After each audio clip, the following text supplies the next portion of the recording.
포르투갈에서 테슬라 화재 때문에 주차장에 있는 차량 200대 불탔다고 얘기했는데 사실은 내연기관차였다는 겁니다. 여기에 대한 정정 보도가 한 건도 없다는 거죠. 이것 때문에 또 전기 포비아를 또 불러일으키는 뉴스 중에 하나거든요. 테슬라도 불나는구나를 했는데 아니라는 거죠. 지금 전기차 포비아라든가 이런 전기차 화재 이런 것도 좀 과장이 된 것도 사실이고, 그리고 뉴스도 가짜 뉴스들이 있었다는 거예요. 특히 이제 이 세금이 낭비되는 이 사업, 완속 충전기를 스마트 재충전기로 바꾸는 이 사업이 예산이 한 880억 정도 음모론인데 이게 너무 아깝게 혈세가 쓰인다는 거에 우리가 좀 이거를 알고 있어야 된다고 생각이 들고요.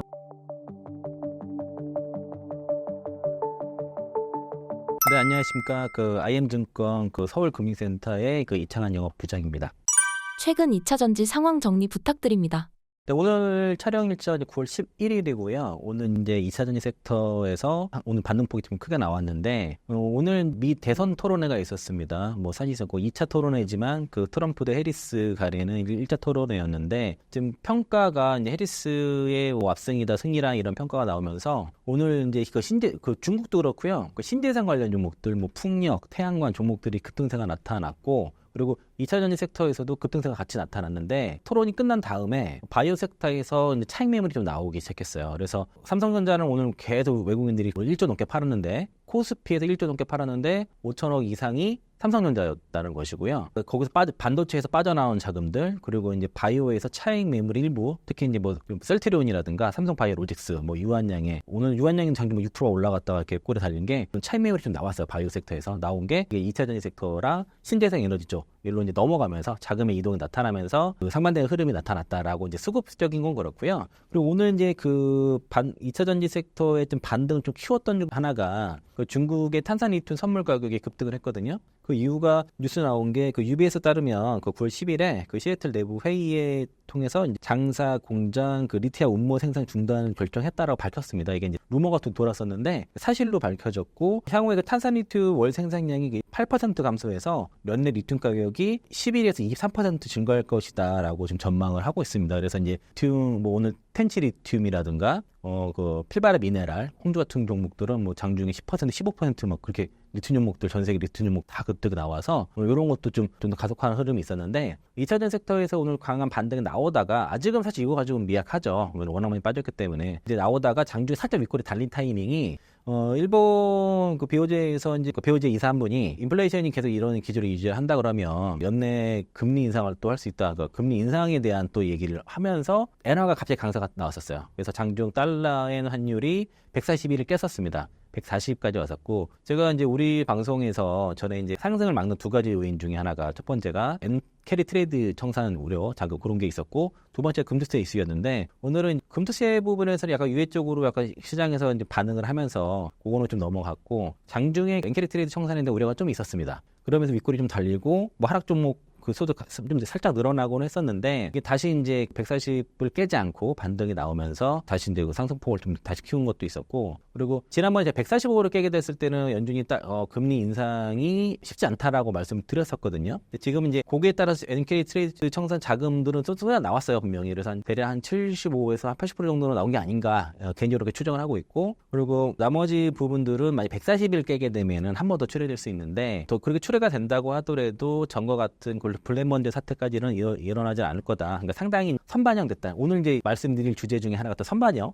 요즘 빼따꼬뿔리라는 단어가 유행을 하는데, 매년 쓰는 말입니다. 이게 선반영, 기정사실화 이런 내용인데 그런 거죠. 그래서 지금 시장을 짓눌렀던 엔캐리 트레이드 청산에 대한 우려, 그리고 금투세 이슈가 상당 부분 시장에 반영이 됐다는 거예요. 정작 실행이 됐을 때는 물론 거기에 따라서 추가적인 하락은 나오겠지만은, 이게 아예 모르다가 실행된 게 아니기 때문에 상당히 선반영된 걸 우리가 인식을 해야 되고, 이게 만약에 해결됐을 때, 예를 들면 금투세라든가 NK 트레이드 청산 자금이 더 나오지 않는다고 느끼거나 그럴 경우에는 신장 급반등이 나올 수 있는 환경이라는 것이고요. 오늘 그래서 이제 코스피보다는 코스닥이 더 강한 반등이 나왔던 것이고, 또 중요한 뉴스 중에 하나가 2차 전지 투자하신 분들의 오늘 좀 강한 뉴스, 중요한 뉴스가 국회에서 초당적 지원 나섰다는 뉴스가 있었거든요.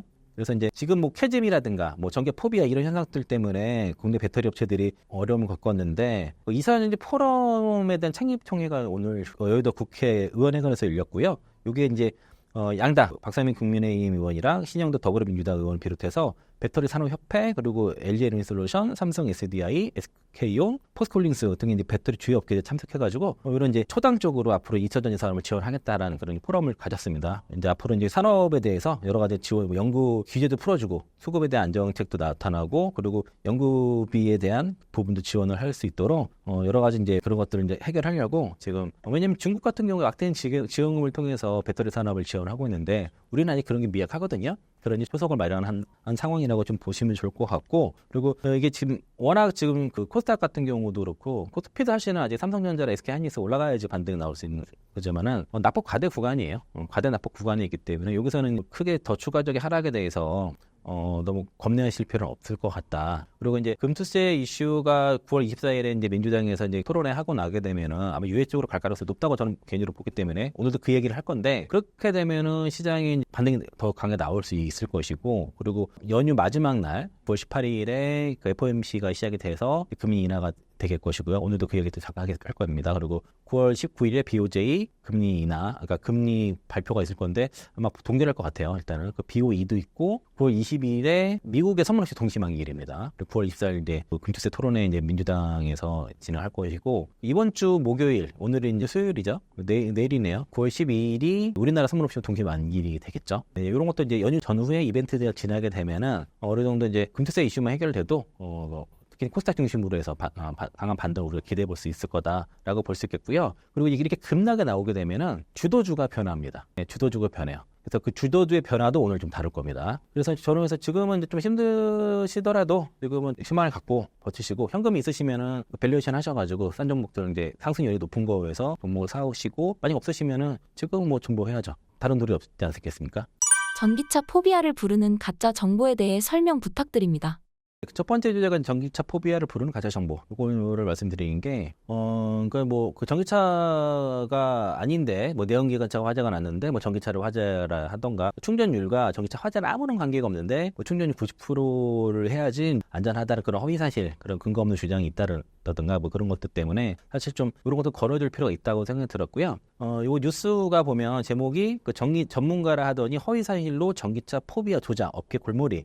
연합뉴스 뉴스고요. 9월 1일자 뉴스입니다. 이거 뉴스 한번 볼게요. 전기차 충전 90% 이어야지 안전 등의 근거 없는 주장이 잇따랐다고 하는데 이게 이제 인천 전기차 화재로 인해서 전기차 포비아가 확산되는 가운데 전기차 배터리 업계가 사실과 다르거나 과학적으로 입증되지 않는 주장으로 도리어 포비아를 조장하는 일부 전문가 때문에 골몰이 앓고 있다라고 이제 그 뉴스는 있는데 여기 최근에 그래서 모토기어라든가 웨이슈라든가 또 이제 채널 구독자가 많은 100만 명 있는 그런 채널에서 전문가의 주장을 조목조목 반박해서 공개 저격을 했거든요. 그래서 이제 전기차 배터리 전문가로 알려진 일부 인사들이 사실과 다른 주장으로 해서 전기차 포비아를 지금 오히려 부추기고 조장하고 있다. 그런 판단에 따른 것으로 보이고요. 정부가 지난달에 개최한 전기차 배터리 전문가 회의에서 A 교수가 전기차 충전은 90% 이하로 해야 한다. 주차 중 불난 차량은 전기차가 대부분이다. 등의 주장을 하자 다른 참석자들이 일부 사실과 다른 얘기로 전기차 포비아를 조장한다면 강하게 반박한 것으로 알려졌다라고 돼 있는데 이게 전기차 화재가 내연기관차보다 더 적다는 건 지금 우리 말씀을 드렸던 거잖아요. 우리가 방송에서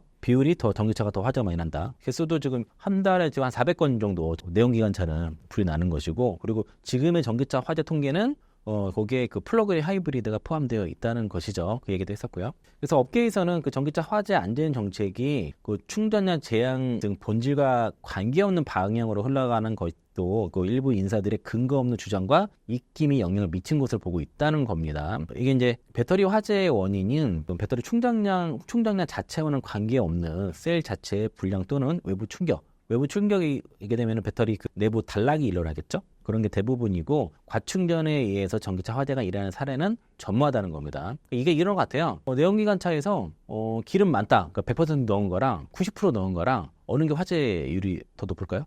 차이가 없잖아요. 예를 들면 기름이 뭐 100% 들어간 거랑 50% 들어간 거랑 탈 때 얘가 좀 더 많이 타긴 하겠지만 화재율과는 전혀 상관없거든요. 그런 똑같은 얘기예요. 이게 전 쓸데없는 얘기고 실제 전기차 화재 원인 1위는 충돌이라는 조사 결과가 있었습니다. 그래서 이런 뉴스들, 그래서 이거 관련된 뉴스들이 최근에도 나오기 시작해서 사람들이 인식을 하고 있기 때문에 이거 좀 가져왔고요. 그래서 이제 그 9월 6일에 정부가 전기차 화재 안전관리 대책을 발표를 했는데 요게 4가지가 주요 내용이 들어갑니다. 그 배터리 인증제, 그리고 이제 책임 보험 확대를 하고 세 번째가 스마트 제어 충전기 보급이 들어가고요. 그리고 네 번째가 이제 스프링클러 같은 이제 소방 장비 확충 등을 했는데 이 세 번째 스마트 스마트 제어 충전기 보급 이 사업의 문제입니다. 그 안전시 여기 그 내용을 제가 그 정부 사이트 행정안전부 그 홈페이지에서 가져왔고요. 충전시설 안전성 확충이라고 되어 있습니다. 사이트리. 그래서 충전량을 제어하여 그 BMS와 함께 그 이중 안전 장치 역할을 하는 스마트 제어 충전기 보급을 확대해서 화재 예방을 강화합니다. 라고 이제 되어 있어서 올해 이제 2만 기, 내년에 7만 1,000기 지금 보급을 한다고 하고 있고, 또 이미 설치된 완성 충전기를 사용연한 주변 소방시설 등 고려하여 스마트 제어 충전기를 순차적으로 교체한다고 되어 있거든요. 이 교체 수량이 내년에 2만 기, 26년도에 3만 2천 기, 27년 이후로 27만 9천 기라는 거예요. 이게 한 대당 150만 원 정도 합니다, 대략. 그래서 이 관련 회사가 요게 관련 특허 90% 충전될 수 있고 관련 특허를 가진 회사가 한 군데 있어요. 그 차모 기업이라고 있는데 그 회사의 지분을 가진 그 알티캐스트라는 종목이 막 급등도 하고 뭐 상한가 나오고 뭐 그랬었거든요. 근데 문제는 이제 아울러 이제 이 스마트 제어 기능이 탑재된 급속 충전기는 공동주택, 상업시설 등의 그 생활 거점별 보급을 늘려서 그 충전기의 안정성을 물론 전기차 소유지 충전 편의를 높인다고 되어 있는데, 급속 충전기에는 이런 그 스마트 제어 기능이 들어 있어요.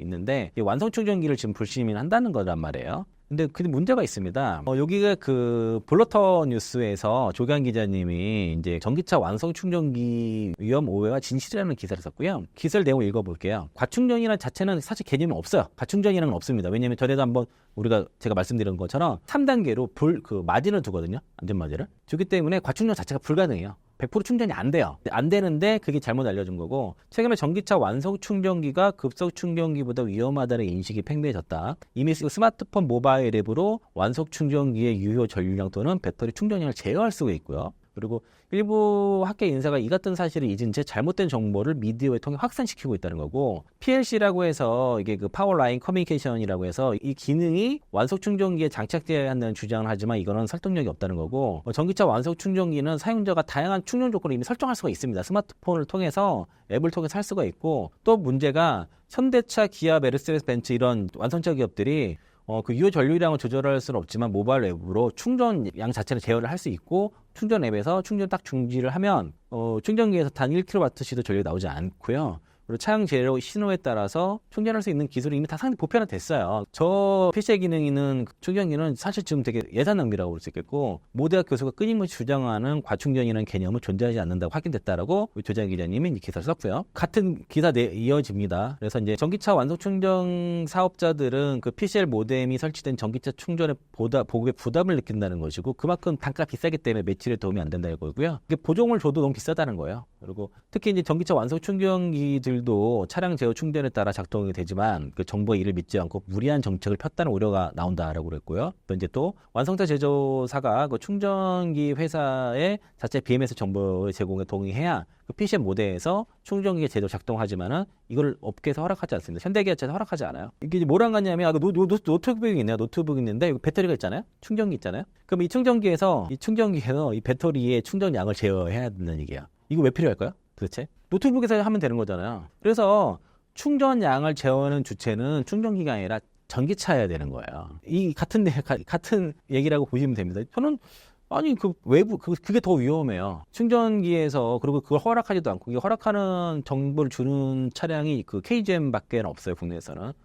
그러니까 이걸 깔아도 완성차 기업들이 위험 때문에 허락하지 않기 때문에 쓸데없는 짓을 한 겁니다, 이거는요. 그래서 지난 6일 발표된 전기차 화재 안전 관리 대책은 기존 충전 사업자의 목소리가 전혀 반영되지 않았다. 그래서 이제 PCL 기능이 장착된 스마트 제어 충전기를 신규 설치하고 기존의 완속 충전기를 이 충전기로 순차 교체한다는 것이 정부의 핵심 방침인데, 이는 그 설치된 전기차 완성 충전기를 그 정부가 이제 스스로 믿지 않는다는 의미로 해석된다라고 얘기를 하고 있고요. 보면 빨간 줄 딱 쳐놨는데 결국 PCM 모델 충전기로 수익을 확대하려는 소수의 사업자만 웃게 되는 결과가 나왔다는 거죠. 아까 나도 계산해보세요. 관련된 예산이 880억이 있거든요. 남은 게. 그 눈먼 돈일 수가 있는데, 그리고 한 대당 150만 원 정도 하니까 대략 아까 보니 얼추 해도 한 40만 기는 되는 거 같죠? 그걸 어떡하지? 이게 그래서 지하철 내, 지하 주차장 내 전기차 충전기를 지상으로 옮겨야 한다는 여론이 아직 강한 것도 문제도. 이것도 그분이 말씀하셨어요. 영국에는 50만 대의 그 전기차를 지상으로 올려야 된다. 이 얘기도 하셨었고. 스프링클러가 설치된 지하 주차장의 경우 전기차 화재 시 주변 시설물의 피해가 확산되는 것을 방지할 수 있다는 것이 사실로 증명이 됐죠. 스프링클러 이런 것만 잘하면 되는데 사람들이 이제 인식이 한번 박혀가지고 기사 타이틀만 보고선 세부적으로 보지 않고 이게 또 계속 확인을 하지 않게 되면은 그런 거 선도가 넘어갈 수가 있다는 거죠.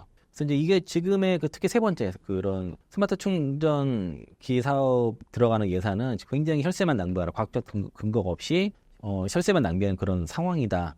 라고 와서 이거는 우리가 철저하게 감시를 해야 될 것 같고 감사원에서 이거는 감사해야 될 것 같아요. 저는요. 그래서 실제로 이거는 인천 연수구청이랑 충남 예산군청이 지하의 전기차 충전시설을 지상으로 옮긴다라고 좀 밝혔고요. 그리고 예산군청에서 특별히 이유 없이 지하 주차장 설치 충전시설 지상으로 옮긴다고 공지를 했습니다. 이게 이제 전혀 근거가 없어요. 근거가 없는데 두 지자체는 과학적인 근거도 없이 불안 해소를 목적으로 시민들 불안해하니까 시민의 세금에 들어가는 전기차 충전기 이전 공사를 벌였고 8월 한 달 동안에 발생한 전기차 화재는 모두 전기차 충전기에 관련 없다는 사실이 밝혀졌는데도 아직 해당 지자체는 이 사실을 팩트로 여겨지지 않았다라고 기사가 이제 불렀던 뉴스입니다. 이게 조장 기자님이 쓰셨고요. 요게 대해서 이제 문제를 가장 강하게 먼저 제시한 게 바로 웨이슈 TV, 웨이슈랑 저도 여기서 잘 인용한 거 하고요. 오토기어입니다. 그래서 이제 세 가지 영상이 있어요. 웨이슈 TV에서는 880억 후루룩 충전 카르트 역대급 게이트에서 이제 좀 긴데 이거 한번 보시고요. 이제 요거에 대해서 되게 비판을 많이 하고 있고 감시를 해야 된다는 얘기하고 있고 오토기어에서도 이게 화재 방지 대책이라고 와 진짜 환장하겠네 이런 그 내용이 있습니다. 특히 요거도 스마트 제어 충전기 그거에 대해서 비판을 하고 있고요. 그러면서 내 세금 아까워 죽겠다 이런 얘기를 해서 같은 맥락이에요. 지금 아까 기사도 보여드린 거랑 같은 맥락 영상들인데 이걸 보시고 이거 말고도 다른 이제 자동차 유튜버 쪽에서도 상당히 이제 비판적인 내용을 얘기를 하고 있습니다. 또 보셨으면 좋겠고요. 저는 이제 SK온의 NCM 811이 EV6에 들어가거든요. 이것도 이제 웨이슈 TV에서 방송했던 거를 제가 이제 가져왔는데 EV6 화재 건이 났었잖아요. 거기 배터리 셀이 불량 때문에 화재가 났는데 한 개가 불량이 났어요. 2021년 2월부터 이제 2024년 1분기까지 대략 판매 대수를 추정해보면 60만 대 정도 된다고 하는데 여기에는 이제 GMP 차량 판매를 얘기하는 거죠. EV6뿐만 아니라 이제 이 GMP 차량 얘기를 하는데 대략 NCM 811이 60만 대 정도 차량이 들어가는데 이게 한 대당 셀이 한 384개 정도 들어간다고 그래요. 60만 대 384를 곱하면은 2억 3천 40만 400, 2억 3천 정도 되겠죠. 2억 3천만 정도. 그러면은 셀 한 개 정도 불량이 났으니까 그러면은 2억 3천만 분의 1이 내 불량률이라는 거야. 0.000000434 숫자 앞에가 6개가 붙네요. 이 정도의 불량률이라는 겁니다. 이게 엄청난 거예요. 사실은 이 불량률이 거의 너무 작은 거거든요. 저 많은 셀 중에 한 개 불량 난 거니까 대단한 거고요. 그래서 여기 엔지니어 TV에서 요 앞에 요 자료를 보고서 인용을 했어요. 그래서 이제 이날 마침 시애틀의 정 회장이 전기차 화재에 대해서 얘기를 했는데 이 기사 내용을 제가 캡처해 놓은 거고요.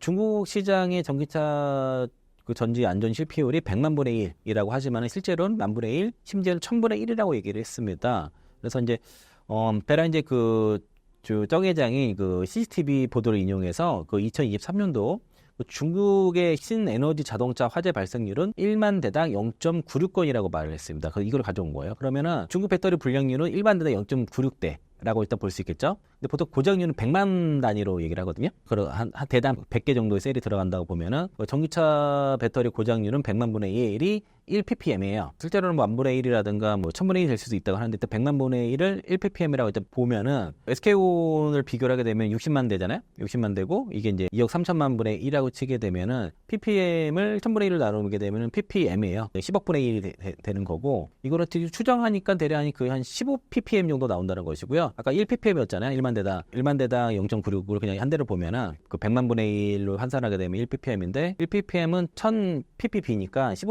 1000을 10으로 나누면 66.66 이렇게 나오잖아요. 그러면 이제 SK온이 중국 대비해서 중국 배터리의 불량량은 산술적으로 66배 정도 나온다. 그 얘기를 한 겁니다. SK온의 이 불량률이 얼마나 낮은지를 알고 비교해 볼 수 있는 거고요. 정말 불 잘 안 나는 거예요. 이 배터리가 잘 안 난 건데 한 건 났다고 해서 이제 그런 거고. 그래서 또 하나가 이게 포르투갈에서 테슬라 화재 때문에 주차장에 있는 차량이 200대 불탔다고 얘기했는데 사실은 내연기관차였다는 겁니다. 여기 이제 각종 언론에서 쭉 보도했어요. 왼쪽에 보면은 불렀다 200대 전소 쪽 테슬라 얘기 나오잖아요. 여기에 대한 정정 보도가 한 건도 없어요. 네티즌들이 찾아서 현지 언론 찾고 해가지고 포르투갈 공항 화재는 테슬라가 아닌 내연기관차였다라고 찾아냈습니다. 이거 자료를 보시면 그렇고. 그래서 이게 원문 뉴스예요. EV 인사이트라는 사이트에서 원문 뉴스를 올렸고 번역본을 올렸습니다. 사실은 내연기관차였다는 거죠. 테슬라가 아니라. 그래서 이제 주차장 주인은 연소차의 합선으로 인해 화재가 시작됐다고 얘기를 했고요. 그리고 전문자 의견은 내연기관차의 릴레이 결함으로 인한 합성으로 이제 화재가 발생했다라고 얘기를 했는데 여기에 대한 정정 보도가 한 건도 없다는 거죠. 이것 때문에 또 전기 포비아를 또 불러일으키는 뉴스 중에 하나거든요. 테슬라도 불러하는구나를 했는데 아니라는 거죠. 아니라는 거예요. 그래서 제가 이걸 가져온 게 핵심은 이겁니다. 지금 전기차 포비아라든가 이런 전기차 화재 이런 것들 좀 과장이 된 것도 사실이고, 그리고 뉴스도 가짜 뉴스들이 있었다는 거예요. 걸을 필요가 있고, 특히 이제 이 세금이 낭비되는 이 사업, 완속 충전기를 스마트 제어 충전기로 바꾸는 이 사업이 예산이 한 880억 정도 넘었는데 이게 너무 아깝게 혈세가 쓰인다는 거에 우리가 좀 이거를 알고 있어야 된다고 생각이 들고요. 그러면은 이거에 대해서 좀 민원도 제기하고 좀 견제가 필요하지 않나. 이게 정말 그러니까 이거 좀 요거 이 부분은 좀 재검토를 했으면 굉장히 좀 재검토를 했으면 좋겠고요. 정말 이제 충전기 사업, 스마트 제어 충전기 저게 정말 보고 필요한 건가. 또 하나 문제가 이게 완성 충전기랑 급속 충전기는 국제 표준으로 가는 거거든요. 충전기가. 근데 이게 스마트 제어 충전기는 국제 표준이 아니란 말이에요. 그러면 우리나라에 표준이 아닌 충전기가 깔린다는 얘기가 되니까 이거는 전기차 산업의 발전을 굉장히 해하게 되는 이슈이기 때문에 이거는 좀 많은 분들이 이제 이를 제기할 필요가 있을 것 같습니다. 이거는 이제 이 사업에 대해서는 원천 재검토가 필요하다라고 그렇게 보여줘서 이거는 이제 너무 알려지지 않아가지고 좀 알릴 필요가 있겠다라고 해서 가져오게 됐습니다. 금리 인하 사이클 변화에 대해 설명 부탁드립니다. 2차전지 투자하신 분들한테 말씀드렸던 게 이제 그 전기차 산업이 어쨌든 발전을 하려고 하면 그 금리 인하 사이클이 필요하다라고 말씀드렸고요. 대부분 특히 미국 같은 경우는 차량을 구입하는데 대부분 할부로 80% 이상 할부로 구입을 하기 때문에 할부 이자가 이제 오토론이 되게 비싸거든요. 금리 인하가 돼야지 아무래도 전기차라든가 자동차를 더 많이 구매할 수 있는 여력이 되니까 그게 좀 중요한 거고. 그래서 이제 지금 9월 18일이에요. FOMC에서 9월 달에 이제 금리 인하가 25bp가 될지 50bp가 될지에 대해서 이제 월가가 나오는데 대략 예상은 25bp로 숫자적으로 질서 있게 얘기는 이제 보험성 인하 가능성이 높다라고 얘기를 하고 있고요. 요거는 요 뉴스는 그 뉴스원에서 황성태 하나증권 리서치 센터장님이 발표를 하신 거 얘기를 하신 거를 기자 간담회에서 얘기를 한 거를 이제 그 뉴스를 가져왔고요. 황 센터장은 오는 9월에는 그 기준금리를 25bp를 내리며 연준이 보험성 인하를 할 가능성이 크다고 예상했고요. 기준금리를 50bp 이상 한 번에 내리는 비컷이 오히려 시장에 부정적인 영향을 줄 수 있다는 것을 말씀하셨어요. 왜냐면은 50bp를 인하하게 되게 되면은 그러면 경기 침체의 우려가 불거지게 되는 것이고, 그럼 7월달에 왜 안 내렸냐 이렇게 되는 거죠. 연준이 그럼 못 파는 거냐. 연준에 대한 불신이 갈 수 있는 이슈가 있기 때문에 그래서 25bp가 적당하지 않냐. 근데 그렇게 좀 보는 것 같고, 그리고 연준이 지금 어쨌든 9월, 11월, 12월에서 각각 25bp 정도 인하 예상을 좀 하고 있는 것 같아요. 75bp 정도 보고 있는데 95년도 1995년 하반기 보험성 금리 인하 이후 지수는 밸류 기반으로 상승했고 주도주가 교체됐다는 겁니다. 미 연준의 금리 인하 후에는 주식시장의 주도주가 교체될 가능성이 있다고 하는데 지금 그런 일이 벌어지고 있어요. 예를 들면 지금 반도체가 상반기 주도주라고 봤었는데 그게 지금 거기서 차익이 나오면서 좀 주도주 변화 음식이 나오고요. 시장이 급락을 하면 주도주가 바뀝니다. 1995년 상반기 주도주였던 IT는 하반기 금리 인하 이후 주도주에서 이탈하며 헬스케어와 금융이 주도주 역할을 담당했다라고 설명을 했는데 95년도 당시엔 그랬다는 얘기예요. 2024년 하반기 미국 IT와 국내 반도체의 이익 증가율이 정점을 통과하면서 주도주가 바뀔 가능성이 높다라고 말씀하셨고, 반도체 하락세도 주도주 교체 과정에 있으며 성장률은 상대적으로 둔화될 것이라는 얘기를 하는데 이 얘기를 제가 또 다시 표를 좀 보여드릴 거고요. 그래서 이제 그 주도주가 이제 바이오라든가 뭐 이런 쪽이 되지 않겠냐라고 얘기를 한 거고, 반면에 저 IM증권에서 나온 리포트에서는 비컷 얘기도 좀 있습니다. 그러니까 경기 침체 상관없이 비컷의 가능성도 있다라고 보는 거는 시장에서 일단은 비컷을 요구를 한다는 거고요. 일단 8월 고용 지표만 봐서는 당장에 이제 미국 경제가 당장 침체로 빠질 가능성은 크지 않다라고 보지만 어떤 시장이 비컷을 무언의 압력으로 요구했다는 것이고, 시장의 예상은 질서 있게 25bp 3번 이걸 질서 있는 이제 금리 인하 사이클을 얘기를 하지만 금융시장 자체가 좀 더 화끈하게 하길 바라는 것 같아요. 은연중 계속 비컷을 강하게 요구하면서 시장을 좀 흔드는 것도 있고, 그리고 11월 달은 대선이 있기 때문에 11월 달에는 금리를 쉽게 인하를 결정하기가 좀 쉽지 않을 것 같다. 운신의 폭이 좀 크지 않았기 때문에 9월에 비컷을 실시하는 게 선제적인 차원에서 금융시장 및 경기 측면에서 유리하기 때문이라고 얘기를 하고 있고요. 9월 FOMC에서 그 비컷이 단행된다고 하면 올해 연말까지 미 연준의 금리 인하폭은 125bp 수준일 거다. 좀 보는데 저 얘기는 그럼 빅컷 한번 더 한다는 얘긴데, 그렇죠? 그래서 좀 빅컷에 대한 기대감도 있는 것 같아요. 아직은 실제로 이제 금리 인하 확률 같은 경우도 뭐 25bp랑 50bp가 거의 비슷하거든요. 지난주에 그 OECD 경기 선행 뉴스 8월달에 발표가 됐고요. 그 G20 그 OECD 경기 선행 뉴스가 8월달분이 상승세를 유지를 했습니다. 계속 유지를 하고 있고 우리나라도 지금 상승세 유지 꺾이지 않았어요. 그런데 미국도 비슷한데 미국은 살짝 소수점에서 살짝 그 지난달부터 하락세를 살짝 전환이 됐고 중국은 줄곧 하락세를 작년 8월 달부터 좀 하락세에 있다가 지난달과 이번 달에 약간 보합이라고 봐야죠. 거의 같다고 봐야 되는데 사실상 중국은 올해 2월 달 이후로는 거의 102에서 거의 비슷한데 소수점에서 조금씩 내려가다가 살짝 올라가는데 미비해요. 이렇게 같다라고 보시는 게 맞을 것 같고 근데 미국이 100 밑으로 다시 떨어지고 떨어진다고 했을 때 나중에 OECD 경기 선행 뉴스 자체가 꺾일 수 있거든요. 그러면은 그 OECD 경기 뉴스가 꺾이게 되면은 6개월 후에 침체가 온다는 얘기가 돼요.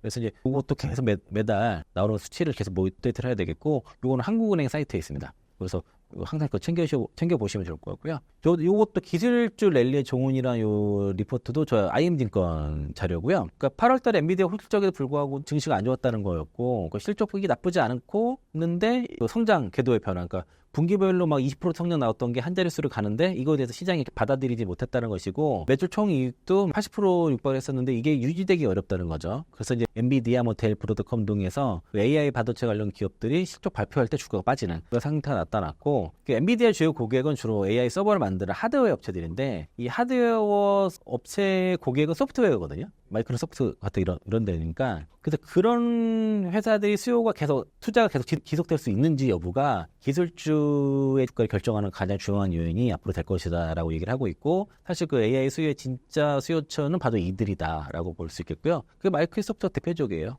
문제는 마이크로소프트라든가 그런 소프트웨어 기업들이 번 돈을 캐펙스 투자를 하는데 대부분을 쓰고 있다는 거고 이게 이제 그러면서 이제 버는 돈이 적다 보니까 주주들이 캐펙스 투자에 대해서 우려를 하고 시작을 했다는 것이고 그게 이제 주가에 반영되기 시작했어요. 그래서 너무 오래 걸리면 기다려주지 못하는 그런 리스크가 있는 것이고 그래서 매출은 멀고 감가상각 가깝다는 것이어서 감가상각 비용이 내년부터 본격적으로 인식이 됩니다. 그래서 이제 캐펙스 투자의 절반은 단기가 5년 이내에서 상각되어서 비용으로 인식될 전망이고요. 이런 언젠가 그 AI가 세상을 바꾸고 생산성 혁신을 이뤄낸다 하더라도 AI 투자하는 회사들은 저 시장 규모를 만들 수 있을 때까지 감가상각 비용이라든가 매출 사이에 그 캐즘을 지내야 되는 거죠. 여기도 캐즘이 있을 수 있어요. 그 경기가 하강하면 클라우드 매출이 감소하면 빅테크 기업들의 투자 여력이 축소가 되겠죠. 그리고 이런 버는 만큼 캐펙스 투자하고 있는 캐펙스 성장률이 둔화가 될 수밖에 없어요. 이렇게 되면 성장률이 둔화가 된다고 하면은 그만큼 그러면은 아까 제가 그 얘기했잖아요. 금리 인하 사이클에서는 성장률이 높은 기업들이 주도주가 된다.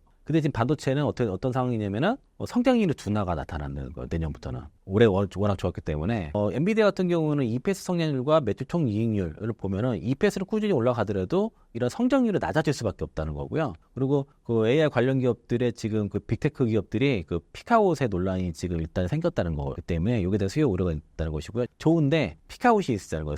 또 이제 여기 보면 오른쪽 그림 이 부분을 보시면 빅테크 기업들의 캐펙스 지출의 성장률을 보면은 24년도에 40%, 25년도에 11.2, 26년도에 5.5%잖아요. 그러니까 성장을 하는데 성장의 둔화가 급격히 나타난다는 거죠. 내년부터. 이렇게 되면은 아까 그 금리 인하 시절에 성장률이 높은 기업에 투자하는 걸 안 맞아요. 지금 반도체가. 주도주에서 그러니까 매년 금리 인하 사이클을 들어가면은 지금 현재 반도체 종목들 섹터가 주도주가 될 수 없습니다. 이미 지난 상반기에 주도주였던 거예요.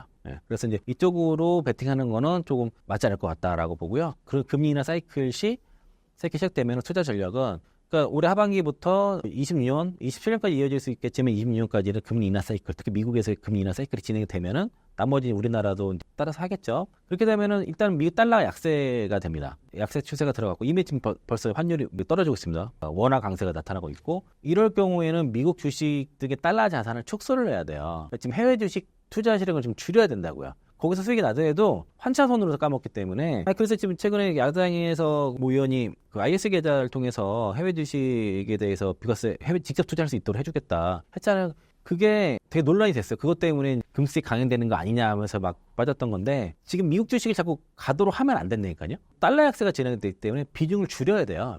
지금 달러 자산을 줄여야 되는데 오히려 거기를 부추긴다. 그러면은 국내장에서도 깨지고 미국장에서 깨지는 그런 상황. 그 수익이 나더라도 환차선으로 다 죽어버리는 상황이에요. 그래서 큰 자금들이 미국 채권을 매도를 하면서 자금 이탈이 좀 나타나면서 달러 약세가 진행이 되고 신흥국으로 환차에 노린 투자들이 진행이 되고 있고요. 그래서 일단은 화폐를 사야 되잖아요. 사고 그러고서 채권을 사거든요. 최근에 그래서 외국인들이 8월 달에만 우리나라 채권을 11조 6천억을 샀습니다. 올해 최대예요. 최대 올해. 올해도 이미 좀 사고 있었는데 최대 샀고 그러고 나서 올해도 채권이 매집이 끝나게 되면은 한국과 신흥국 시장에서의 이제 유동성이 증가를 하면서 본격적으로 주식을 사요. 그래서 25년에서 26년도는 이제 유동성 장세에 따른 이제 본격적으로 유동성 장세 시장에 따른 강세 장악 가능성이 있다고 보는 것이고 특히 이제 아시아 증시, 신흥국 증시에서 그렇다고 보고요. 그리고 이제 25년도부터는 또 북미에서 전기차 시장의 전기차 대중화 시대가 펼쳐지니까 이 두 가지 사이클, 두 가지 빅사이클을 같이 맞물렸을 때 제가 힘세가 날 수 있을 거라고 좀 예상을 했던 거고 그리고 최근에 외국인들의 수급은 지금 반도체를 매도하고 있고 배터리와 바이오를 사고 있습니다. 오늘은 좀 일부 차익이 좀 나오긴 했지만은 대체로 바이오를 많이 샀어요. 뭐 삼성바이오로직스, 셀트리온, 뭐 유한양행 이런 거 사고 있고 그래서 투자 포인트 핵심은 마지막 줄이에요. 금리 인하 수혜가 되는 섹터. 그러면 바이오, 배터리, 뭐 반도체도 마찬가지인데 중요한 거는 내년부터 성장률이 높은 산업을 사야 되는 거예요. 그래서 바이오 쪽에서는 좀 개별적으로 하나하나 컨택을 해야 됩니다. 전체를 보는 게 아니라 각기 전투를 좀 하셔야 되고 지금 올해 많이 갔던 게 뭐 유한양행도 그렇고 펩타론도 그렇고 비만 치료제라든가 뭐 항암 치료제 뭐 이런 것들 괜찮은데 각자 그 회사의 모멘트를 보셔가지고 성장률을 다 체크를 하셔야 돼요. 예를 들면 비만 치료제 시장에서는 연간 50% 성장을 전망하고 있거든요. 거기에 대해서도 세부적으로 핀셋으로 뽑듯이 디테일하게 보셔야 되겠고 2차 전지 섹터도 올해는 안 좋지만은 일부가 소재별로 또 달라요. 그리고 LG에너솔 기준으로 보면은 올해 그 AMPC가 대략 2조 정도, 내년에 5조 6천억인데 그게 이제 지난해 상반기 때 예측을 자료니까 좀 20% 감안을 하더라도 4조 정도 나올 수 있는 것이고 26년도에는 뭐 7조가 넘거든요. 11조가 그럴 거예요. 그리고 감안해도 한 9조 정도, 한 20% 감안은 9조 정도로 나올 수 있기 때문에 성장이 보이잖아요. 성장률은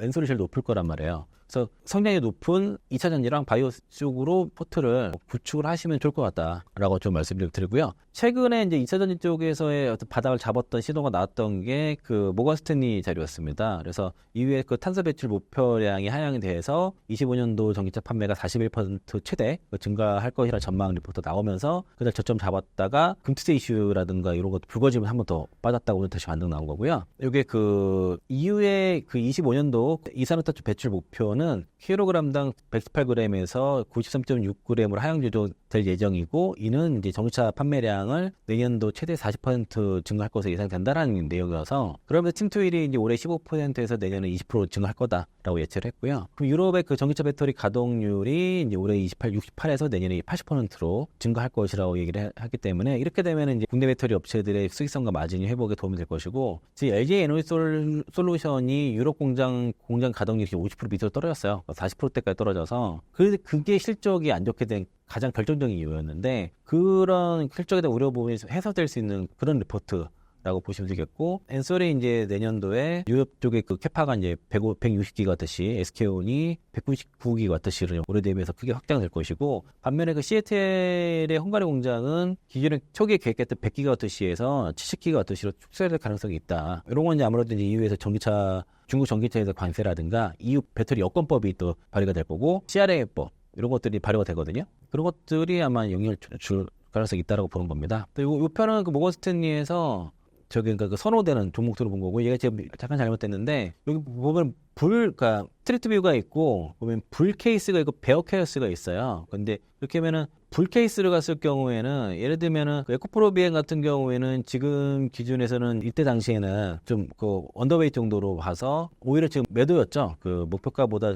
지금은 이거보다 떨어져 있어요. 물론 목표가 16만 원인데 불 케이스로 가게 되면은 목표가가 38만 원이 된다는 그런 얘기고 베어 케이스로 가게 되면 뭐 11만 원이나 이런 얘기고요. 엔솔 같은 경우에 목표가가 지금 55만 원인데 불 케이스로 갔을 경우에는 이제 68만 원, 베어 케이스로 갔을 경우는 27만 원 이 얘기를 범위를 하는 거예요. 그래서 목표가 이렇게 불 케이스, 베어 케이스 기본 스탠다드 이런 식으로 많이 주니까 뭐 밸류에이션 했을 때 이런 식으로 해보시는 것도 좋을 것 같습니다. 이런 것도 이용해 보시면 좋을 것 같고요. 대체로 보면은 셀 쪽과 LG화 이런 쪽 그쪽 좀 선호하고 에코프로 쪽으로 좀 비선한 그런 좀 움직임이 있고요. 그래서 이제 지금 아까 제가 뭐 오늘 시장 얘기하면서 2차전 관련된 얘기를 좀 말씀드렸지만은 이게 지금 그 어제인가요? 중국인의 여러 가지 미국 내 활동을 제한하는 법안이 무더기로 통과가 됐습니다. 그래서 요거 이제 환경 뉴스 제가 가져왔고요. 미국 하원이 중국 바이오 기업과 드론 제조 회사, 전기차 배터리 기업 등의 그 미국 내 활동을 제한하는 그 중국을 견제하는 법안을 어제 무더기로 통과를 시켰고, 이게 하원에 통과한 법안이 26개 중에서 10개가 이제 중국을 직접적으로 견제하는 그런 법안이고, 나머지는 상당수가 미국 국가 안보에 관한 내용이었다는 얘기고요.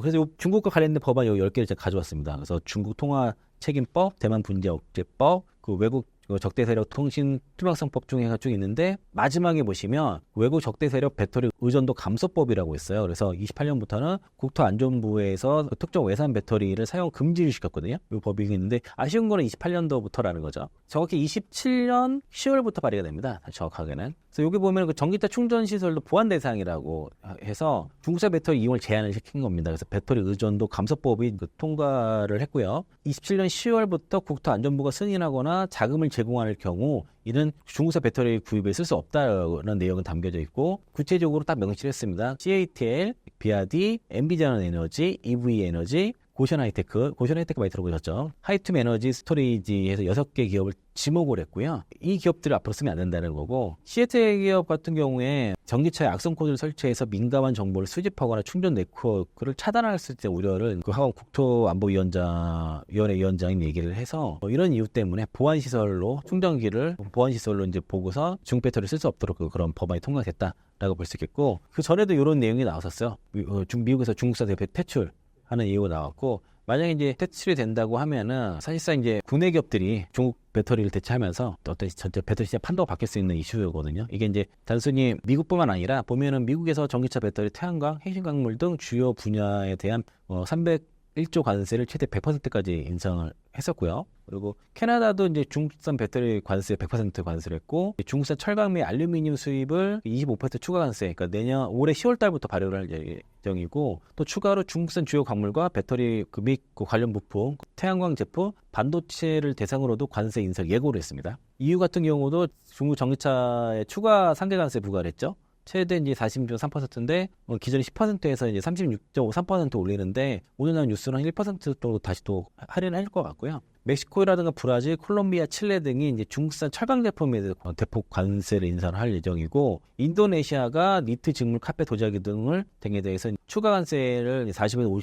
50% 예고를 하는데, 이거는 전 국가의 대상이지만 이 품목들을 다 중국을 딱 겨냥을 한 것들입니다. 그래서 대중국 관세들이 앞으로 쫙 그 전 세계적으로 펼쳐지기 때문에, 특히 이제 저는 이제 배터리 쪽에 이렇게 주목을 하는데, 배터리가 아니더라도 이런 대중국 관세로 인해서 우리가 크게 수혜보는 쪽은 좀 더 보실 필요가 있고요. 태양광이라든가 이런 쪽도 향후에 이렇게 대중국 관세로 통해서 수혜를 본다고 하면은 그때도 투자의 관점에서 한번 보실 필요가 있을 것 같고, 개인적으로는 아직 투자 시점 아니라고 보였지만 뭐 하나솔루션 같은 거 좀 좋게 보고 있거든요. 현대에너지 솔루션도 있는데 일단 하나솔루션을 좀 좋게 보는데 아직은 아니에요. 왜냐하면 동남아 4개국에 대해서 태양광 모듈 관세 최종 결정내는 게 12월 달이기 때문에 다 보고 나서 그 이후에 잡아도 좋은데, 일단 알고는 있어야 되니까 알고 있을 때 그러시면 좋을 것 같습니다. 금투세와 빼따꼼플리 현상에 대해서 설명 부탁드립니다.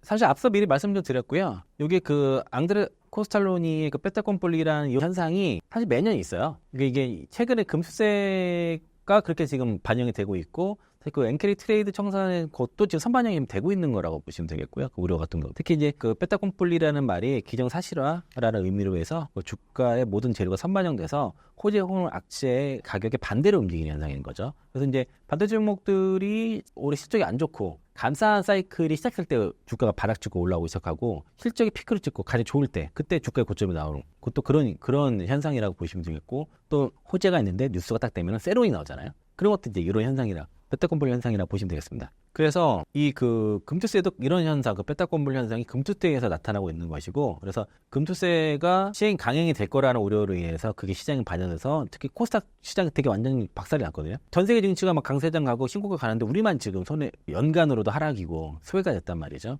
그게 가장 큰 문제가, 뭐 대외적인 문제도 있겠지만 우리 중심 안에 문제가 있다고 전에 제가 금투세 이슈를 말씀드렸던 거고, 금리 인하 사이클로 들어가게 되면 시장이 나름 강세장으로 갈 수 있는 발판이 되는 건데, 그걸 막고 있는 게 매크로 쪽으로는 NK 트레이드 청산의 우려, BOJ가 지금 사고를 쳐가지고 금리 인상을 한다 그러니까, 그러면 연준이 금리 인하를 편하게 할 수 없거든요. 인크리트 청산에 대한 우려가 있기 때문에 그게 가로막고 있고 우리는 또 금투세 이슈가 있다 보니까 금투세가 도입되게 되면 시장이 폭락한다는 이런 공포감이 있다 보니 자꾸 주식을 미리 판다는 거죠. 그리고 살 사람도 안 사고 현금 대기하고 있고 그러니까 거래량 말라가고 이런 것들이 상당히 선반영이 됐다고 보고 있는 거고요. 그래서 이제 대만이 그 금투세 도입으로 40% 폭락한 이유는 기습적으로 해서 그렇거든요. 갑자기 도입했어요. 예고 없이. 우리는 예고가 됐잖아요. 그러니까 그게 반영이 되는 거고 거기는 기습적으로 도입했기 때문에 그래서 38% 정도 급등을 한 겁니다. 그러니까 이제 그게 좀 그러고서 되돌렸죠. 근데 중요한 거는 금투세가 도입이 되든 안 되든 간에 장기적으로는 우상향이에요. 근데 이제 금투세가 도입이 되게 되면은 그게 추가 반영돼서 한번 더 빠지겠죠. 더 빠지고 바닥 찍고 올라가고 개인들한테는 세금이 추가로 되기 때문에 자금 이탈이 하겠지만은 외국인과 기관은 이게 해당이 안 되기 때문에 우리 저가 매수를 하게 될 수밖에 없게 되는 거죠. 그래서 이제 이게 결과적으로는 개인 투자자들한테는 안 좋고 외국인과 기관들 투자자들한테는 저가 매수 기회가 돼버리는 그런 거고요. 그래서 이제 아예 도입되지 않는 금투세 때문에 증시 하락한다는 게 말이 되냐고 일부 그 야당 의원이 말씀하셨는데 그게 말이 된다는 거죠. 그 선반영에 대한 그 금투세의 빼딱꼼뿔리 현상이 지금 현재 반영이기 때문에 선반영이 됐는데 선반영이 됐기 때문에 강행이 되더라도 추가적인 거는 나오는데 좀 제한적일 수 있다는 거죠. 그럼 그게 오히려 그때가 기회가 될 수가 있어요. 그래서 이제 그 빼딱꼼뿔리라는 게 그 선반영, 재료 소멸, 기정사실화 등의 현상이 일어나는 그 프랑스어고요. 여기 이제 내년 1월달 금투세 시행되니까 그러면 주식 폭락이 뻔하기 때문에 미리 팔고 매수 투자도 안 하고 이런 거 말씀드린 거고 이게 금투세 이슈가 가장 이제 개인 투자자를 많이 하는 게 코스닥이기 때문에 코스닥 시장이 보면은 그게 확연히 느껴질 수 있습니다. 그래서 이제 기존 투자자들이 주식을 팔고 떠나고 현금 보유자들은 금투세가 무서워서 안 들어오는 이런 현상이 나타나고 있고 그래서 이제 여당에서 금투세 폐지 얘기하게 되면은 좀 반대했다가 야당에서 강행 얘기하면 막 빠졌다 이런 것도 반복되는 것도 그렇고 지금 또 유예 얘기 나오니까 또 반등하고 이런 것들이 영향이 있는데 이게 솔직히 말씀드리면은 재밌는 게 금투세 강행 얘기 나오거나 유예 나올 때 종목 지수가 움직이거든요. 그 유예 얘기 나올 때 반등 나오기도 하고 강행 얘기 나올 때 빠지긴 하는데 공교롭게도 그 타이밍에 보면은 예를 들면 그 유예 얘기가 나와서 막 올라갈 때 보면은 막상 보면 엔화가 그 약세로 간다거나 나스닥 선물이 반등한다거나 이게 겹쳐져 있거든요. 그런데 개인 투자자들은 우리 투자자 입장에서는 그게 중요하지 않아요. 지금은 금투세 때문에 주가가 빠지고 반등한다고 보기 때문에 근데 또 타이밍이 또 기가 막히게 또 맞아. 그 시간인데 그것만 보면은 제가 다른 것도 같이 대비해 보면은 엔화가 약세거나 나스닥도 상승 전환되거나 이렇게 교맥이 겹쳐 있거든요. 근데 이걸 빼고 보면은 또 금수대 때문에 움직이는 것도 맞고 이게 그래서 100% 그렇게 보기는 어렵지만 투자자들은 그렇게 인지를 하고 있다는 거죠. 그렇기 때문에 이거를 강행하는 게 쉽지 않을 거예요. 그렇게 생각이 들고 이거는 그 5023 TV에서 이거 금수대 실거지약이라고 해서 많이 그 박선혜 작가님이 많이 활동하고 하시는데 이 내용에 대해서 체크가 좀 필요할 것 같아가지고 가져왔고요. 1번부터 7번까지 내용을 뉴스를 찾아봤습니다. 박 작가님이 한 내용도 있고 다른 쪽에서 찾아본 것도 있는데 첫 번째 그 사모펀드 세금 절반 깎아준다는 내용을 보면은 이게 이제 전체 이제 사모펀드가 630조인데 그중에 이제 많이들 이제 많이 알고 계세요. 제가 이거 처음에 얘기도 했었지만은 상장 주식형 사모펀드는 20조 정도 불과하고 150조가 넘는 게 부동산이고 그 외에 이것저것 들어갔어요. 대체자 자산회가 다 들어가는데 600조 원의 다른 그 사모펀드의 수익자들이 현행 금수에 도입하게 되면은 종합과세 최대 49.5에서 뭐 22에서 27.5% 분류과세 적용을 받아서 대략 8조 원에 추산되는 막대한 그 절세 효과가 발생한다라고 하는 게 얘기고요. 그리고 이제 IS 계좌랑 상관이 없다는 거죠. 사모펀드는. 민주당 그 진성진 정책위원장님이 JTBC에서 이런 얘기를 하셨더라고요. 그 사모펀드 수익제 97%가 국민연금 등 기관 투자자가 그 얘기는 이제 전혀 사실이 맞지 않는다고 이제 이게 그 박 작가님이 쓰신 칼럼이에요. 그 칼럼의 내용이고요. 그 칼럼을 갖다가 캡처해서 가져온 거고. 그래서 우선 그 사모펀드의 투자 규모가 그 600조이고 그 중에 이제 97%가 연금이나 기금 같은 기관 투자자들이 이제 투자를 한다.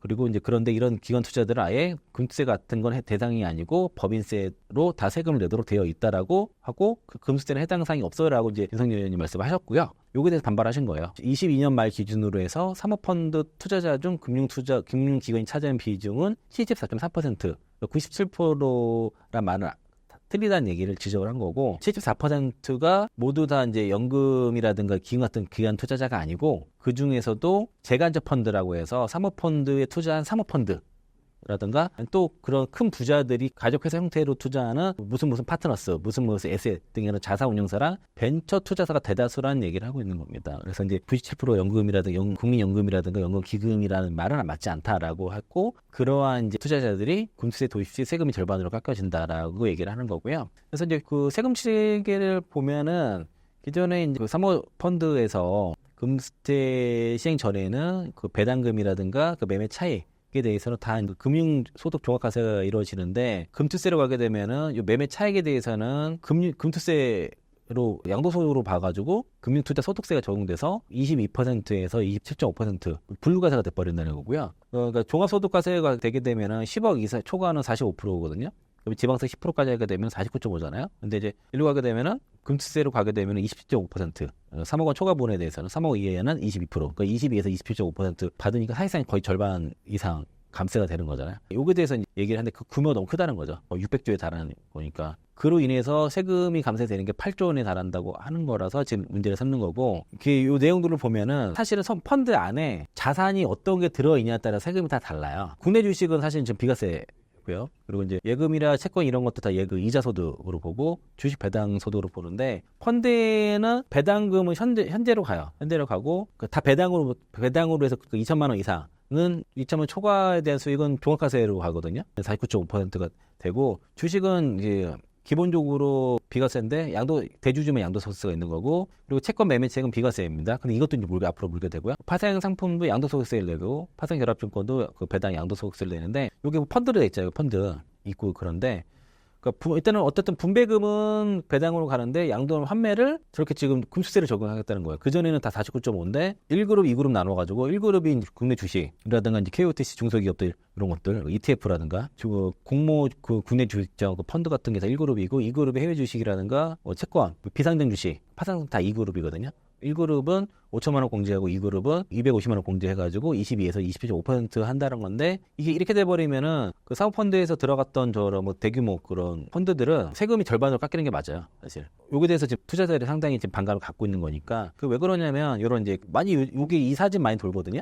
그 천화동이 1에서 7호까지 그러니까 이런 펀드의 세금이 깎여지는 거고, 그러니까 법인에서는 법인세를 내지만은 환매해서 그 돈을 개인이 찾아갈 때는 종합소득 과세를 해서 49.5%의 세금을 내야 되는데, 금수세로 가게 되면은 그게 절반 이상 깎여진다는 거죠. 그래서 이제 여기 1억 466만 원 투자했는데 배당금은 1,208억이거든요. 1,200 가져가잖아요. 여기에 대해서 지금 거의 49쪽으로 내야 되는데, 그렇지 않고 27.5만 내면 된다는 거죠. 그러니까 이런 것들을 과연 세금을 깎아주는 게 맞냐라는 것들이 지금 약간 국민들의 개인 투자자들이 많이 공부를 하는 그런 것 같고요. 두 번째가 개인 독박과세라고 하는 게, 그러니까 지금 미국 같은 경우에는 그 증권거래세를 없애고 양도소득세 20%를 부과하는데, 미국은 주식 전체에 대해서 전체 기간에서 손실 제외를 해주거든요. 우리는 지금 소급이 안 되잖아요. 시행되면은 5년이잖아요. 기간도 짧고 이전 것도 소급이 안 되고 이런 문제가 있는 거고, 그리고 한국의 금투세는 그 증권거래세랑 배당소득세, 배당세, 소득세가 모두 있어요. 받고 있거든요, 현재. 근데 이게 추가적으로 금투세를 또 추가로 받는 거예요. 그리고 개인한테만 부과되는 것이고, 그 외국인과 기관 투자자한테는 해당되지 않는 게, 그러니까 물론 이제 법인세를 내고 있지만은 내던 거잖아요. 근데 개인들이 안 내던 건 내는 거니까 개인들한테 추가적으로 부담시키는 게 잘못됐다라고 얘기를 하는 거고요. 증권거래세는 외국인 기관은 모두 다 부담해 왔는데, 지금 증권거래세를 없앤다는 거잖아요. 근데 금수세를 한다. 그러면은 다 같이 부여하던 거는 없애고 개인한테만 금수세를 하는 거니까 이게 독박과세다라는 주장을 하는 겁니다. 그래서 이제 부자들을 위한 투자형 법인 설립 컨설팅 활기를 띠고 있다라는 게 이제 그 내용인데, 요 내용이 김대중 교수님이 그 공간신문에 이제 컬럼을 실으신 그 내용입니다. 그래서 이제 가져왔고, 매일경제에서 그 세 번째가 이제 그 1.3조 세수를 위해서 13조 세수를 포기했다는 이런 내용이, 게 거래세를 없애기 때문에 줄이기 때문에 5조 정도의 거래세가 줄고, 그리고 사모펀드의 소득세가 8조 정도 감세가 된다는 거죠. 그 얘기가 합쳐서 13조는 얘기인데, 금수대를 도입하게 되면은 최소 13조 원에 달하는 자금이 유출될 수 있다는 우려도 있지만은, 요건 그냥 우려한 거고, 보면은 매일경제 함재범 기자님이 그 기사 쓴 게, 그 오문서 한양여대 그 세계 세무회계학과 교수님이 금수를 도입하면서 중국에서 폐지할 경우에는 연간 세수가 줄어들 거라고 강조를 하셨고요. 만약 금수를 도입하게 되면 이중관세로 인해서 조세 제한을 부딪히게 되고, 이렇게 되면 결국에는 중고거래세가 폐지 수순을 밟게 될 거다라고 봤고요. 실제 주식 양도 차익의 과세를 하는 나라는 대부분 증권거래세를 과세하지 않거든요. 그래서 이제 그런 얘기 때문에 사실 근데 그 농어촌 특별세 때문에 거래세를 다 없애지 못해요. 그게 문제인데 금세 도입으로 예상되는 세수 증가분은 연간 1조 7천억. 그리고 증권거래세 폐지에 따라서 세수 감소는 연간 6조 7천억으로 지금 부서를 하였고 그래서 금수세를 도입하게 되면 오히려 연간 5조 원의 세수가 줄어들 거라는 얘기를 하고 있는 겁니다. 지주식 시장에서 얘기하는 거고 사모펀드는 빼고 말씀하신 거예요. 이거 지금 박수 작가님이 5월 21일에 그 아시아타임즈에서 이제 기자 인터뷰를 하면서 기자 나왔던 건데 결국에는 그 사모펀드의 수익금이 한 29조 정도 되는데 여기서 이제 49.5% 세금을 도입하게 되면은 14조 4천억의 세금을 거둘 수 있는데 금수세를 도입하게 되면은 6조 4천억만 거둘 수 있으니까 대략 한 8조 정도의 감세 효과가 있다라는 얘기를 여기서 하셨고요. 그리고 요거는 조선비주에서 전준봉 기자님이 이제 기사를 쓰셨는데 서민층과 중산층을 발표하는 3중 과세라는 얘기를 하는 게 농어촌 특별세가 있으니까 거래세가 완전히 안 없어지는 거고 금수세가 없고 그로 인해서 또 건강음료도 같이 올라간다는 조정한 거를 제가 이제 찾아봤는데 예정대로 내년부터 금수세가 시행되면은 그 투자자는 거래세와 금수세를 모두 부담을 해야 되죠. 금수대가 등판하는 내년에도 거래세가 다 있기 때문에 단계적으로 낮추려고 하고 있거든요. 22년부터 거래세를 단계적으로 낮추지만은 폐지는 안 했어요. 올해는 0.18, 내년에 0.15 거래세가 나오고 그러면 어쨌든 이중과세잖아요. 이거는 금수세를 도입하는 시점에 맞춰서 거래세를 폐지를 못하는 거는 세수 공백 우려도 있지만 무엇보다 농어민을 자극하고 싶지 않아서다라고 하는 거고요. 정부가 내년에 코스피 투자자로부터 걷는 거래세 0.15%는 사실 주식 투자 무관한 농어촌 특별세랍니다. 농특세라는 거고 2004년 10년 한시적으로 시행됐지만은 농어민의 표심을 의식한 정치권이 일본에 다가올 때마다 제도를 연장하고 있다는 거고 2034년 6월까지 10년 연장했습니다.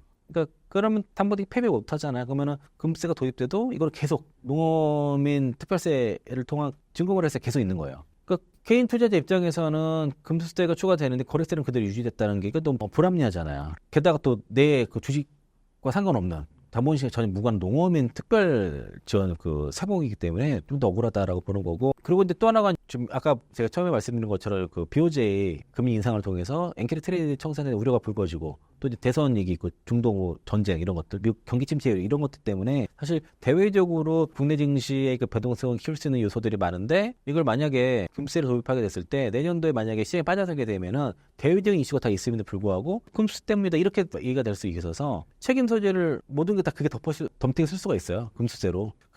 그러면은 그게 지금 야당한테 과연 유리할까라는 걸 생각해 보셔야 되겠고 그리고 적어도 금수세와 거래세 두 세목이 공존하는 상황을 만들면 안 된다라고 이제 얘기를 한 겁니다. 그래서 민주당이 자신들 뜻대로 내년부터 금수세를 도입할 거면 시행과 동시에 거래세는 폐지해야 국민의 일부 지지를 얻을 수 있을 거라고 이 뉴스 조선비즈 뉴스인데요. 이거 가져왔고요. 그리고 특히 이것도 같은 내용이에요. 매일신문의 그 허현정 기자님 쓴 게 금수대 개인들의 분노라는 얘기로 컬럼 통해서 결국에는 그 사라지지 않는 이중과세 논란, 그 농어촌 특별세 이게 이제 금수세를 도입해도 없앨 수 없는 그런 거고 부양 가지고 주식으로 낸 수익이 연 100만 원을 얻게 되면은 인적 공제 대상에서 제외돼가지고 보험료가 올라가는 상황이 벌어집니다. 이 사람이 쓴 것도 비용 처리가 하나도 안 돼요. 비용공제가 안 돼. 그런 문제가 있다는 거서 해서 그래서 3중 과세라는 얘기를 했다고 볼 수 있겠고요. 다섯 번째가 이 원천 징수는 재앙이다라고 말씀하셨는데 이거는 더 팩트에서 기고를 하고 계시거든요. 그 내용을 갖고 왔습니다. 그래서 이것을 읽어볼 거는 여기 7월 3일에 이게 국내 14개 증권사와 해외 2개 증권사의 총 16개 증권사 CEO들과 그 이복헌 금감원장과의 간담회가 있었는데 그 원천 징수 때문에 그 금투세가 강행될 경우에는 그 소수 증권사, 소형 증권사, 대형 증권사로 자금이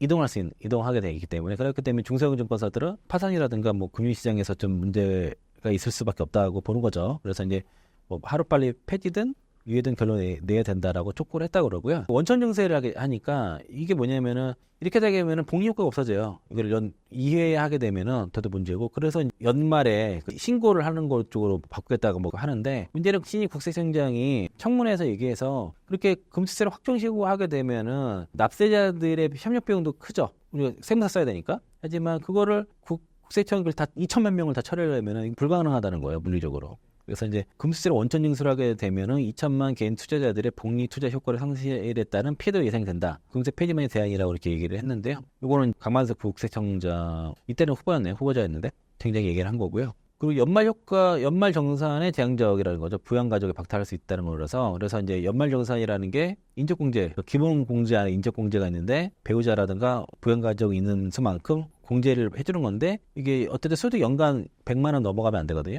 근데 이게 주식으로 현행법상은 대주주가 아닌 투자자가 주식으로 매매 거둔 이후 과세 대상이 아니란 말이에요. 대주주에 대해서 양도세 쓰면 되니까. 근데 이게 그래서 이자랑 배당소득 같은 금융소득은 이제 2천만 원까지는 분리과세를 해주는데, 이게 금세가 도입되게 되면 이게 다 금융투자 수익으로 다 잡혀버려가지고 연간 100만 원 이상 뭐 주식이라든가 채권 등으로 투자해가지고 수익 내게 되면은 소득보지를 못 받아버려요. 그래서 이런 6번째 문제가 있고, 요 IPO랑 하이힐드 채권 시장 붕괴 우려에 대해서도 최근에 이제 그 IPO 시장이 좀 약간 메말라 가는 게, 공모주들이 상장 첫날에 공모가 밑으로 하면은 이 현상들이 막 발생하고 있어요. 이게 그래서 이렇게 되게 되면은 앞으로 이제 그런 이게 IPO 시장이 위축이 되는 이유가, 지금은 보면은 증권사별로 막 자금들 계좌를 다 여러 개 트잖아요. 터가지고 여기서 그 공모하면은 여기다 돈 넣고, 그리고 첫날 급등하면 팔고 뭐 이렇게 하는데, 금투세가 원천인수 돼버리면 한 개의 증권사 계좌만 소득공제를 신청할 수 있거든요. 그렇게 되면은 다른 증권사를 다 원천인수를 당해버리는 거예요. 다른 데서 투자한 것들은. 그래서 이제 그게 좀 문제라는 거고, 요게 그렇게 되면서 이제 지금 최근에 IPO 시장이 위축되고, 또 하이힐드 채권 시장도 지금 현재 최근에 좀 이게 좀 위축이 되고 있어요. 그래서 지금 채권 순매수가 급감을 하고 있습니다. 개인들이. 올해 5월 달에 4조 5천억 원이었는데 8월 들어서 2조 천으로 절반으로 줄어들었고, 공모주 투자로 끝나는 게 아니라 그런 벤처 캐피탈이 위축이 돼버리면은 IPO제를 통해서 많은 벤처 기업들이 커나갔잖아요. 뭐 네이버, 카카오 마찬가지고. 그런 기업들이 앞으로 없어질 수도 있다는 거죠. 그래서 그게 문제라는 거고, 그리고 채권 시장에서도 보면은 이게 이제 채권에다 세금을 매겨버리는 거란 말이에요. 금투세가. 그러면은 지금 그 매매차익에 대해서는 그 세금을 매기지 않고 있는데, 그래서 이게 그렇게 되면은 그 연말에 본드론도 발생할 수 있는 것이고, 올해 연말에 보면은 한국전력공사 채권이 만기가 돌아오거든요. 이거를 받아줄 주체가 없을 수가 있습니다. 그래서 이제 요거는 좀 우려가 되는 부분이기 때문에 일단은 유예를 해놓고 원점 재설계 하는 게 맞지 않나 좀 보고 있고, 실제로 그래서 개인들 채권 순매수 보세요. 쫙 지금 급감을 하고 있지 않습니까? 점점 4월 달부터 야당이 총선 압승한 이후로부터 좀 줄고 있어요. 이런 것들이 반영되고 있는 거죠. 만약에 유예라든가 폐지로 가다가 잡게 보면은 반대작용이 나타날 수 있다는 걸 볼 수 있겠고, 대부분 이제 그 박 작가님의 그 질거 지하 그 내용을 갖고 있기 때문에 거기 내용을 좀 많이 쓸 수밖에 없어요. 그래서 이제 요게 보면은 지금 그 국내 주식과 해외 주식 손익통산은 아예 불가능하다는 겁니다. IS 계좌를 통해서, 그러니까 이 얘기를 하죠. 이제 국내 주식 손해 본 거를 해외 주식에서 손실을 합산해가지고 세금을 줄어들 수 있다라고 얘기하는데, 그게 안 된다는 거죠. 1그룹과 2그룹이 있어요. 아까 제가 1그룹, 2그룹 보여드렸는데, 1그룹은 국내 사장 주식은 5천만 원 공제되죠. 기본 공제되죠. 근데 2그룹은 해외 주식 등 이런 것들은 250만 원 공제가 된다는 거예요. 그러면 이게 그 계좌를 섞어버리면은 골 때려지는 거예요. 이게 쉽지가 않아요. 이게 복잡하고. 그리고 또 주식 이체 같은 거, 타사 출고 이런 거 했을 경우에 어떻게 하는 것들이 준비가 안 돼서, 그래서 이게 손익통산이 안 된다라고 좀 그렇게 알고 계시면 좋을 것 같고, 그래서 최근에 분위기가 그래서 이게 갑자기 금투세가 제명세로 요즘 불리다 보니까 민주당 의원들이 유예 쪽으로 지금 목소리를 많이 내고 있다. 그래서 뭐 시행이냐 유예냐 폐지로는 얘기를 안 하겠죠. 유예 아니면 시행 강행으로 얘기하는데, 그래서 이제 각자 이제 금투세 유예로 말씀하시는 뭐 이세영 의원, 이현주 의원이 뭐 정윤기 등등 해서 있고, 보완 후 예정대로 시행하자는 게 뭐 진성규 의원, 임광현, 안도걸 이런 분들인데, 이게 24일에 이제 토론을 하니까 그걸 보고서, 그 결과를 보고서 유예 쪽으로 가야 되지 않냐. 그러고 나서 원점 재설계를 하는 그런 문제가 있으니까 원점 재설계 쪽으로 가야 될 거라 보는데, 그렇게 되면 24일이 시장 변곡점으로 봐도 되지 않겠냐. 국내 시장만큼은. 그렇게 좀 생각이 들어서 웬만해서는 유예해서 그 설계를 잘 디테일하게 잘 했으면 좋겠습니다. 마지막으로 신사임당 구독자분들께 한마디 부탁드립니다.